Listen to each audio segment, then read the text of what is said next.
plantean tú y Rafael me parece muy interesante, porque a partir de ahí, ¿no? Se empieza a establecer la idea de cómo se debe de trabajar, sobre todo en el caso de Gunnar, el ganador del premio Nobel, se empieza a establecer, ¿no? Una idea de lo que tiene que ser la literatura, sobre todo, ¿no?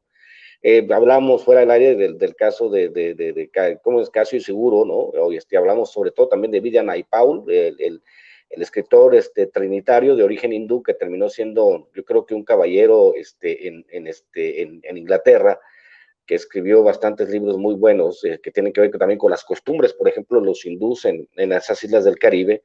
Pues en el caso también de nuestro nuevo premio Nobel, que apenas vamos descubriendo su obra, intentando comprenderla, y me parece que sí hay esta parte de la cual, pues nosotros, sobre todo cuando se habla de las fronteras africanas, descubrimos que, como ustedes dicen, ¿no? Pues había muchas culturas colindantes, muchas culturas en colisión, muchas culturas que de cierta manera van forjando una identidad. Ahora háblenme un poco de cómo ven ustedes la literatura de nuestro nuevo premio Nobel. ¿Qué rasgos similares le hayan a otros autores y qué rasgos disímiles, qué originalidad le encuentran a su obra? O sea, muy alineado con lo que hablábamos hace un momento sobre estas muchas divisiones dentro de las culturas africanas. Lo primero es que hay que ubicarnos que no son culturas monolíticas, ¿no? O sea, de la misma manera, o sea, a veces escuchamos,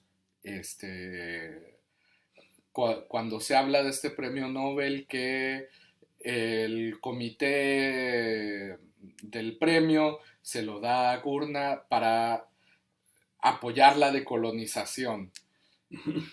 Pero a veces también tendríamos que pensar si, por ejemplo, el premio de Octavio Paz no fue justo al mismo tiempo que el levantamiento zapatista, pero si hubiera sido un poco después que el levantamiento zapatista y el comité del Nobel le da un premio a Octavio Paz, pues pocos de nosotros los mexicanos lo hubiéramos leído como un apoyo al movimiento zapatista, ¿no? Entonces tenemos esta clase de divisiones que de lejos es muy fácil obviar, ¿no? Perdón, ¿ibas a decir algo? Sí, de hecho, y eso tiene que ver también con este asunto de, como estamos pudiendo ver en la foto, Gurna es evidentemente mestizo. Por lo cual, para muchas voces subsaharianas, Gurna no es un autor africano. Porque si bien para la banda que no está muy, digamos, no tiene como un contacto muy cotidiano con personas subsaharianas, Gurna les puede parecer así el máximo prototipo de alguien del sur de África. Pues para los subsaharianos no. Y de hecho, ahí entramos en algo como para entender un poco el asunto, podemos pensar en la sorpresa que se llevan los españoles cuando llegan a Estados Unidos y resulta que para alguien en Estados Unidos un español y un salvadoreño son iguales. Y obviamente el español se pone así frenético y dice, no, pero yo soy totalmente diferente al salvadoreño. Más o menos es similar el asunto, ¿no? O sea, o mejor aún, si queremos ver cómo funciona este asunto de la racialización a partir de los ojos del extranjero, podemos hablar, aparte de Ishiguro y demás, o de Naipaul, de Farrukh Bulsara, ¿no? Que Farrukh Bulsara nace 2 años antes que Gurna en Zanzíbar, también sale exiliado, él y su familia, a Inglaterra, por las mismas razones, porque eran de ascendencia de religión musulmana. Llegan a Inglaterra, Farrukh canta muy bien y entonces todos lo conocemos como Freddie Mercury.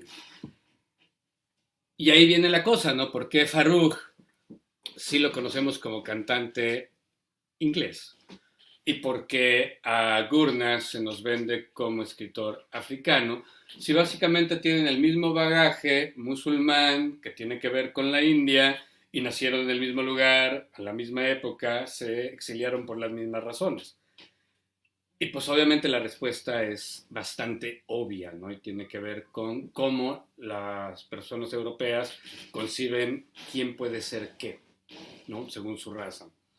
Eh, y bueno, y ya hablando de esto de la literatura, o llegando a esto de la literatura, una de las novelas que también por la prontitud del novel, no es que uno alcance a leer todo, una de las novelas, tal vez la única novela autobiográfica de Gurnah es Deserción, que bueno, es este libro por acá, que saqué de la biblioteca. Y el tema del mestizaje va a todo lo largo de la novela, ¿no? Empieza en el siglo XIX, termina ya con emails y cosas por el estilo, o sea, son más de 100 años.